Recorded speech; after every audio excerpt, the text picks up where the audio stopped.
அதிமுகவின் பேரழிவு தொடங்கியது இல்லை. தாவேகாவின் பேரழிவு தொடங்கியது இல்லை.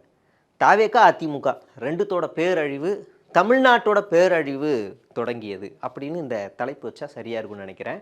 ஏன் அப்படின்னா சிவி சண்முகம் எடுக்கக்கூடிய அந்த மூவ் இருக்குல்ல, அது எல்லாமே பாஜக உருட்டக்கூடிய அந்த பகுடக்காய், 3 பகுடக்காயை வச்சுக்கிட்டு பாஜக உருட்டுது. ஒன்று எஸ்பி வேலுமணி, சிவி சண்முகம், விஜயபாஸ்கர் 3 பேரையும் உருட்டி பாஜக விளையாட்டை ஆரம்பித்து விட்டது. நான் சொல்கிற எல்லாத்தையும் நீங்கள் கனெக்ட் பண்ணி பாருங்கள். அதுக்கப்புறமா என்ன நீங்கள் வந்து கேள்வி கேளுங்க. ஒன்று, காலையில் சிவி சண்முகம் வந்து அறிவிக்கிறாரு, நாங்கள் என்டிஏ கூட்டணிகள் இல்லை இல்லை இருக்கோம் ஆனால் இல்லை அப்படின்னு அறிவிச்சிடுறாரு. அவர் எப்படி பேசுவார் நமக்கு தெரியும்.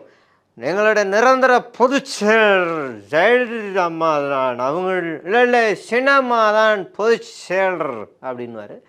அதுக்கப்புறம் மறுபடியும் எங்கள் நிரந்தர பொதுச்செயலர் டிடிவி தினகரன், இல்லை பொதுச்செயலர் பன்னீர்செல்வம், எங்கள் நிரந்தர பொதுச் செயலாளர் அம்மா உருவத்தில் இருக்க தீபா அப்படின்வார்.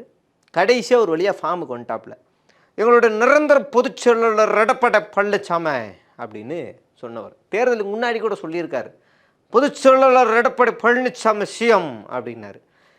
ஏன் ஒரு படி கீழே போய் போதையில் உங்கள் கனவுல சொல்லு செய்கிறீங்கள, எனக்கு நயன்தாரா வேணும், நயன்தாரா கொடுப்பீங்களா அப்படின்னு தரக்குறைவாக பேசினவர் தான் நம்ம சிவி சண்முகம்.